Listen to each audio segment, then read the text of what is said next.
happy to have you here in Eilat, and we will start this chat with a set of personal questions just to get to know you.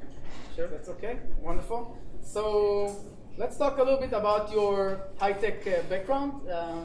Did you arrive from a family that has high-tech background or technology background? Actually, yeah, my whole family, including my mother, my uncle, grandma, grandpa, everybody is from the engineering field, some of them in the high-tech industry in Israel itself. Actually, a very funny story. My grandma were the second year of programming class in Russia, and actually has like the tickets, the punch card that they're used for making software back then. So she had her first program until now. She showed me it. That's a very nice piece of history about our family and our relationship with high-tech and knowledge. Okay, so that's dating very back to the beginning computer language era. Very interesting. Let's talk about what drove you to take the entrepreneurial path. What made you decide you want to be an entrepreneur? Well, from very young age, I saw a lot of very talented, hardworking people that did very interesting, amazing stuff, from small projects in the tech environment and other stuff like in consuming and economics and very different fields.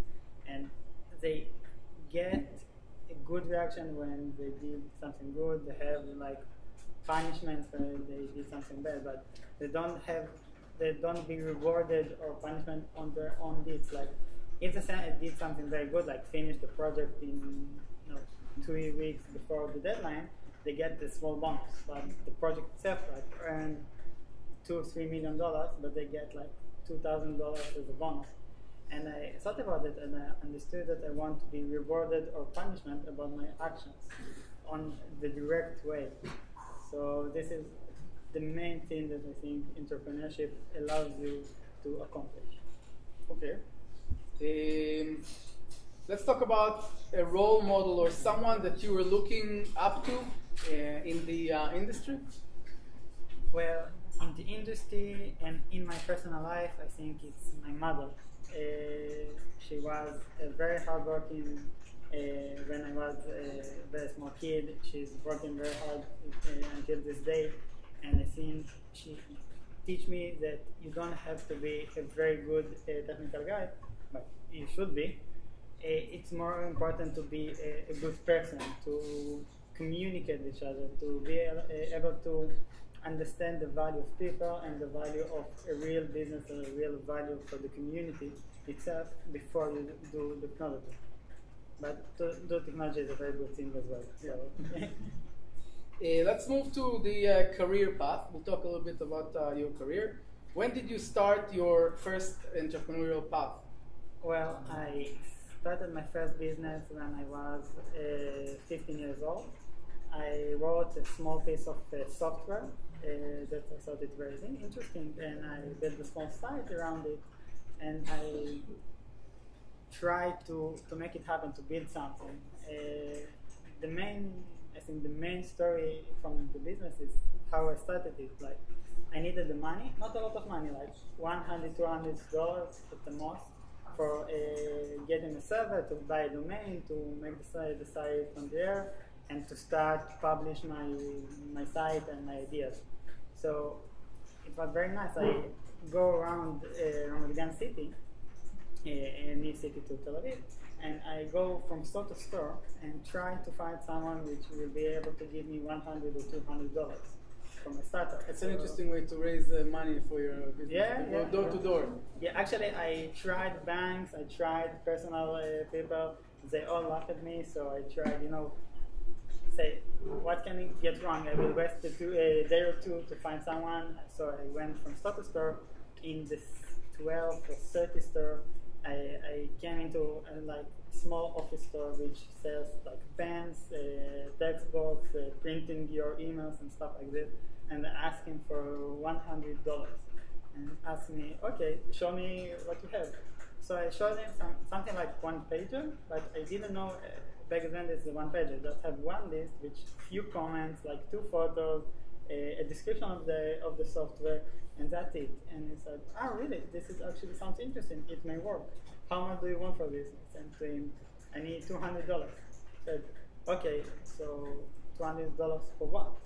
I said, okay, I need to print some flyers and I need to buy a domain. So you see, I don't understand the domain things and the servers, the DSL server, I don't know what is it. So let's do something like this. I give you $100 and I will print the flyers and stuff for you.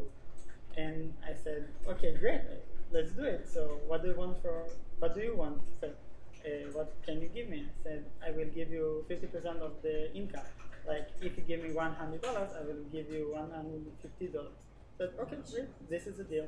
So, like, 4 months after this event, I came back to the store and I gave them $600 for return, because he looked at me and said, you should give me like 2 times less. And I said, yes, I agree, but you want the single person that trusted me and want me to succeed. And this $100 that you gave me produced me a lot more than $600, and you deserve it. So I think this is the main issue from my first business. I learned to trust people and to be honest. If someone helps you, you need to help him back. So I think this is even if it's beyond the initial agreement that you agreed on. Yeah, sure. I respect that. Well, we all know that the best ideas come up when you're in the shower or in other weird places. When did you come up with your ideas? Well, this is actually funny that you mentioned the shower, because I think my best idea so far, which will be called later on in my theorem of my master thesis, is actually came to me when I went in the shower. So yeah, it's come in the shower. It's actually the most great and ideas or plans came to me when I do a walk in the park and just get out of the office, make a walk in the park, and understand something that's in between 4 walls you just can imagine for yourself. And from your experience, you started several startups and you successfully sold them. Speaking from your experience, what is the one personality trait that you think a startup entrepreneur should have? Well, this is actually a hard question.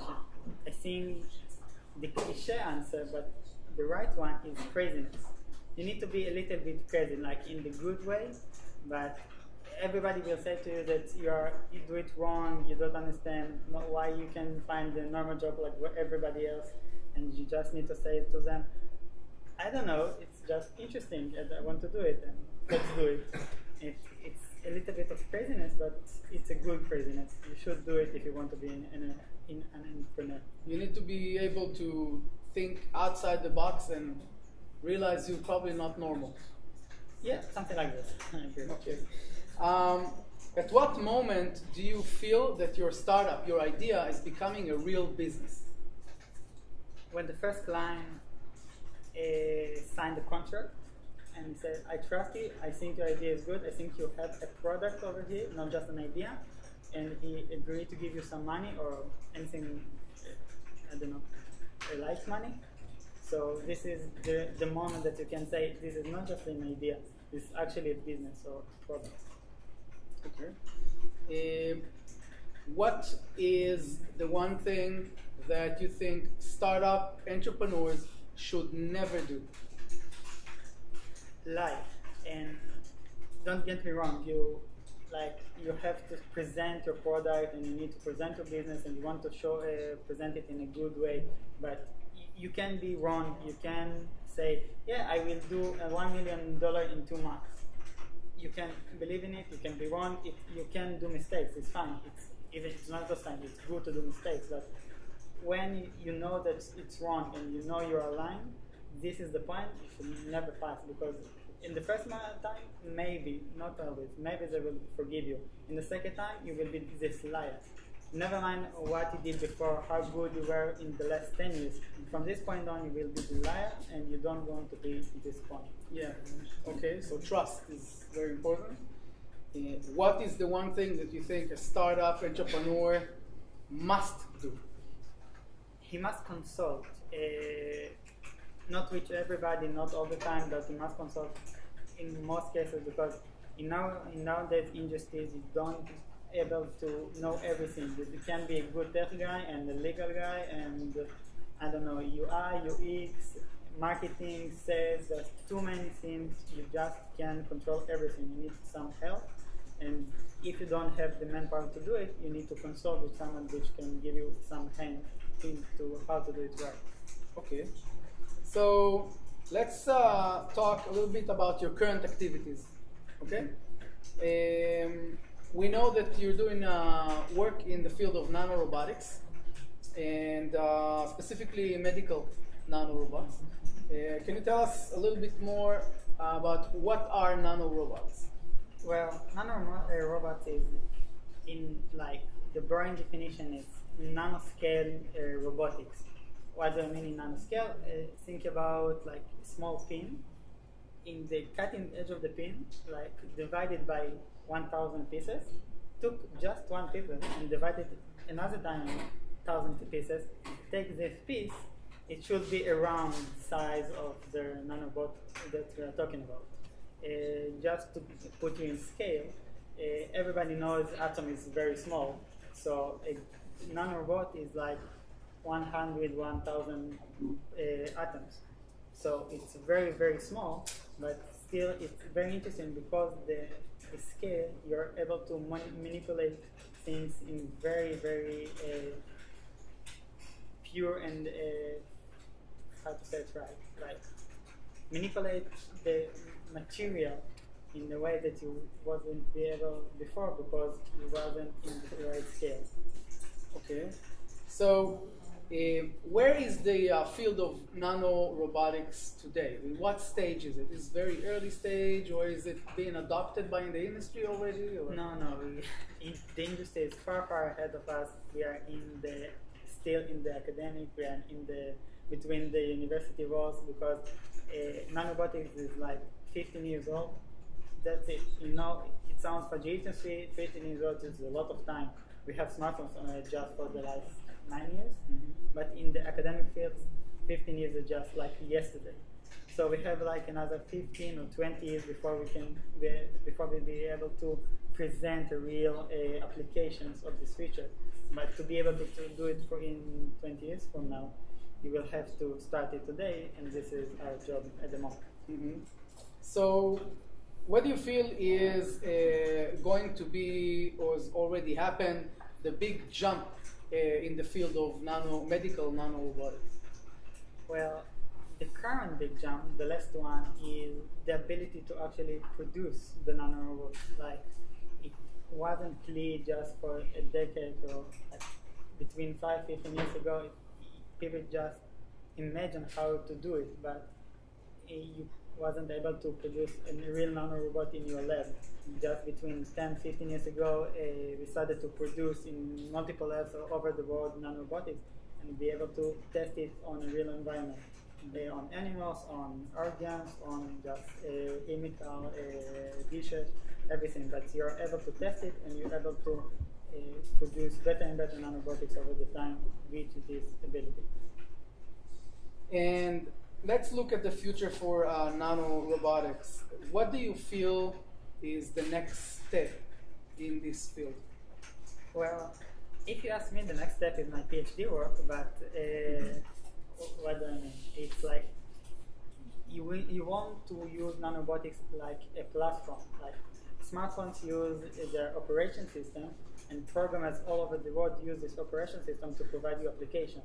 So nanorobotics should be something like an operation system. It should allow you to write on it an application. And what do I mean by application is you have a disease and you want to cure it. So the application is how to cure a disease through nanorobotics. You don't want to produce new nanorobotics each time for each disease. You just want to use the several nanorobotics that you have already to cure different diseases. So this is the next step, if you ask me. So give us a snapshot. How will the future of medicine look like when we have nanorobots? Well, there are three major interesting abilities when you have the nanorobot. One is personalized. At the moment when you get a pill, you just target into the middleman, like an average of the body mass, of the height of our population. But when you're talking about nanorobotics, I can produce a pill of nanorobotics that's targeted for you, because I can measure your mass, I can measure your height, I can measure your blood pressure, and measure all your, I don't know, parameters. So I can produce a very personalized cure for you. This is one. The second thing is, nowadays you have to produce the pills in very specific labs and stuff, and to provide it by manipulated the chemicals over and over until you get it. But if you have nanorobotics, you can produce them next to your house. Like we have 3D printers. Why don't we use 3D printers to print your medicine? It just sounds right. Okay. So it's personalized, it's on demand, and it sounds like science fiction. But let's go into a yes/no question round. And let's start with a good question. Personal money or professional investors for early stage startups? Investors. Investors. Yeah. Analysts. Okay. In the future, flying cars? Yeah, why not? I will buy one. You will buy one. Okay. For technology startups, what is more important, the technology or the people in the startup? Well, I think the people, because technology, I saw very good companies with great technology, just break down, didn't produce the product, but nobody buys and bought them from them. But if you have good people, you can provide a good service, you can build a good product, you can build a business from it. So I would say people. People, okay. Do you have a movie recommendation or a show or something that you think entrepreneurs should watch? Well, yeah, I actually have a hobby for myself. I watch one TED show each week, at least one TED show, in different areas and different subjects. I think it's open your mind, it allows you to explore new territories that you wasn't familiar in a short, very interesting, short way, which doesn't take from you too much time, but gives you a lot of value instead. One TED show a week. Yeah, That's good. What business model? B2B or B2C? B2B. B2B. Yeah. Okay. And are you an early bird or a late night person? Both of them. Both of them. I enjoy all day, in the morning, in the night, in the middle. And let's see a quick round of Back to the Future question. 5 years from now, Teddy is... Finish his PhD, first of all, and I think got married. I hope to. You're invited. Yeah, that's it. That's my two big plans. If I get both of them in 5 years, I'm happy. It's pretty ambitious enough. Yeah. Well, Teddy, a lot of luck in your personal goal, in your professional goals. And I want to thank you for your time here with us. Thank you for the opportunity. Sure. And hopefully we'll hear a lot more from you, and we'll try to see the as much as we can see the next releases of your research. Yeah, thank you very much. Thank you very much for your time. It was very nice to be here, and see you soon. Thank you. Thank you.